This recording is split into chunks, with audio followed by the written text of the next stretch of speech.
അസ്സലാമു അലൈക്കും വറഹ്മത്തുള്ളാഹി. ബിസ്മില്ലാഹിർ റഹ്മാനിർ റഹീം. അന്ത്യനാളിൽ ചോദ്യോത്തരവേളയിൽ ബഹുദൈവാരാധകർക്ക് പ്രത്യേകമായി നേരിടേണ്ടി വരുന്ന ഒരു സാഹചര്യത്തെക്കുറിച്ച് ഖുർആൻ ആവർത്തിച്ചു പറയുന്നുണ്ട്. അതായത് അള്ളാഹുവിനൊപ്പം ദൈവങ്ങളായി കണക്കാക്കി ബഹുദൈവാരാധകർ ആരാധിച്ചിരുന്ന ദൈവങ്ങളെ വിളിച്ച് അള്ളാഹുവിൻ്റെ ശിക്ഷയിൽ നിന്ന് രക്ഷ തേടിക്കൊണ്ട് ആ ബഹുദൈവങ്ങളെ വിളിച്ച് പ്രാർത്ഥിച്ചു നോക്കൂ എന്ന് അള്ളാഹു അവരോട് പറയുന്ന രംഗമാണ് അത്.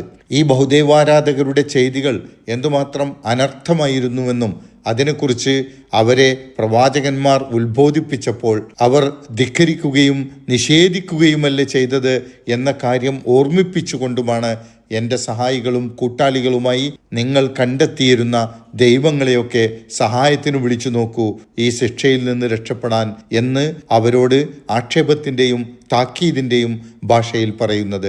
എന്നിട്ട് നരകം അവർക്ക് മുമ്പിൽ കാണിച്ചു കൊടുത്തുകൊണ്ട് അവരെ അതിലേക്ക് തള്ളാൻ പോവുകയാണ് എന്ന് മനസ്സിലാക്കി കൊടുക്കുമ്പോൾ അതിൽ നിന്ന് രക്ഷപ്പെടാൻ ഒരു വഴിയും ഇല്ല എന്ന് അവർ കാണുന്ന ഭീകരമായ അവസ്ഥയാണ് എന്ന് പഠിക്കുന്ന 52, 53 ആയത്തുകളിൽ വിവരിക്കുന്നത്. തുടർന്ന് 54 ആയത്തിൽ ഖുർആനിൽ വിവിധ ഉദാഹരണങ്ങളിലൂടെ അള്ളാഹു മനുഷ്യർക്ക് സത്യം വിവരിച്ചു കൊടുക്കുന്നു എങ്കിലും മനുഷ്യർ അത് ഉൾക്കൊള്ളാൻ തയ്യാറാകാത്ത, തർക്കിക്കാൻ ഇഷ്ടപ്പെടുന്ന പ്രകൃതക്കാരാണ് എന്ന കാര്യമാണ് പറയുന്നത്. വയൗമയഖൂലു, അവൻ പറയുന്ന ദിവസം, അള്ളാഹു ബഹുദൈവ വിശ്വാസികളോട് ആവശ്യപ്പെടുന്ന ആ ദിവസത്തെക്കുറിച്ച്, അന്ത്യനാളിനെക്കുറിച്ച്, വിചാരണ ദിവസത്തെക്കുറിച്ച് ഓർത്തു നോക്കുക. അള്ളാഹു അവരോട് എന്താണ് ആവശ്യപ്പെടുക?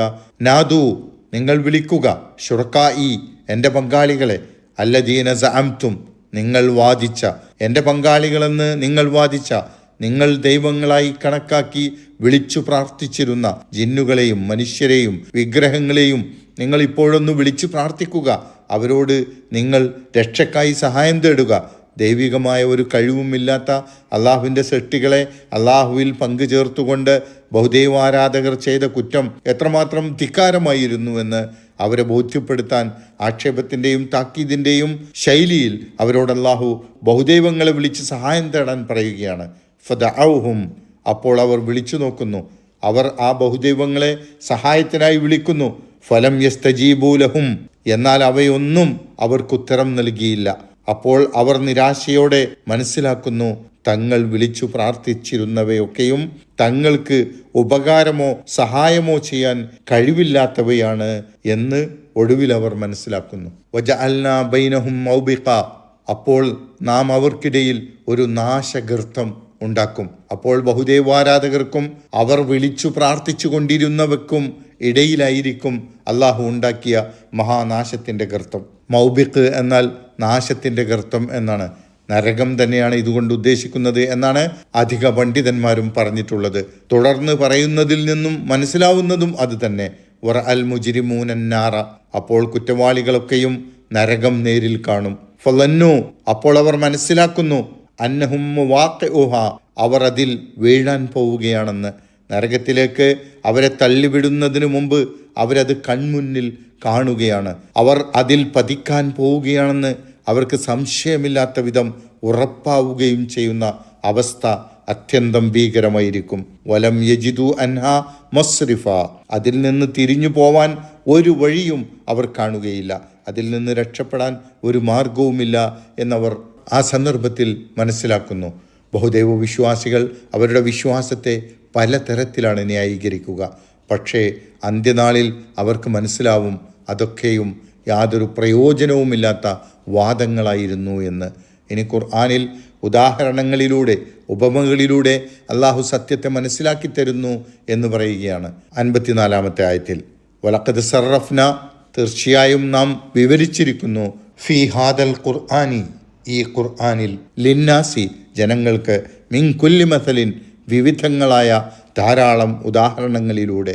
മനുഷ്യർക്ക് കാര്യങ്ങൾ വ്യക്തമായി ഗ്രഹിക്കാൻ വേണ്ടി അള്ളാഹു ഖുർആനിൽ മനുഷ്യർക്ക് പരിചയമുള്ള വസ്തുക്കളെയും കാര്യങ്ങളെയും ഉദാഹരണങ്ങളായി സ്വീകരിച്ചുകൊണ്ട് അതിലൂടെ സത്യം വിവരിച്ചു കൊടുക്കുന്നുവെന്ന് ഈ ആയത്തിൽ പറഞ്ഞ പോലെ മറ്റു പല സന്ദർഭങ്ങളിലും ഖുർആനിൽ ആവർത്തിച്ച് പറയുന്നുണ്ട്. കഴിഞ്ഞ ആഴ്ചയിൽ ഖുർആനിലെ ഉപമകൾ എന്ന തലക്കെട്ടിൽ ഒരു അനുബന്ധ ക്ലാസ്സിൽ ഈ വിഷയം ഞാൻ വിശദീകരിച്ചിരുന്നു. ഈമാനും കുഫറും ഹക്കും ബാത്തിലും ദുനിയാവും ആഖിറത്തും തുടങ്ങി മനുഷ്യർ മനസ്സിലാക്കേണ്ട കാര്യങ്ങളൊക്കെയും ഖുർആനിൽ ഉദാഹരണങ്ങളിലൂടെ അള്ളാഹു വ്യക്തമാക്കി തരുന്നുവെങ്കിലും വക്കാനൽ ഇൻസാനു അക്സറ ഷൈഇൻ ജദല, പക്ഷേ മനുഷ്യർ തർക്കം കൊണ്ട് അധികരിച്ച സാധനമാണല്ലോ. മനുഷ്യനെ പറ്റി പറയുകയാണ് അക്സറ ഷൈഇൻ, കൂടുതലായ സാധനം, ജദലൻ, തർക്കം കൊണ്ട് എന്നാണ് മനുഷ്യരെക്കുറിച്ച് പറയുന്നത്. സത്യം എത്ര വ്യക്തമായി വിശദീകരിച്ചു കൊടുത്താലും അതിൽ നിന്ന് അകന്നു പോകാൻ ന്യായവാദങ്ങൾ നിരത്തി തർക്കിക്കുന്ന മനുഷ്യൻ്റെ പ്രകൃതിയെയാണ് ഇവിടെ ആക്ഷേപിക്കുന്നത്. താൻ പറയുന്നതല്ല യാഥാർത്ഥ്യം എന്നറിഞ്ഞുകൊണ്ട് തന്നെ തർക്കിച്ച് ജയിക്കാൻ മനുഷ്യർ ശ്രമിക്കുന്നു.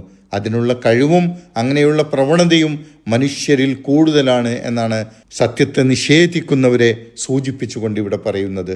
എന്തുകൊണ്ടാണ് സത്യനിഷേധികൾ പ്രവാചകന്മാരോട് നിഷേധത്തിൻ്റെയും തർക്കത്തിൻ്റെയും നിലപാട് സ്വീകരിക്കുന്നത് എന്നും അത്തരക്കാരോട് അള്ളാഹു ഈ ദുനിയാവിൽ സ്വീകരിക്കുന്ന നിലപാടെന്താണെന്നും വിവരിക്കുകയാണ് ഇനിയുള്ള 5 ആയത്തുകളിൽ. ഇൻഷാ അല്ലാഹ് അത് അടുത്ത 2-3 ക്ലാസ്സുകളിൽ പഠിക്കാം.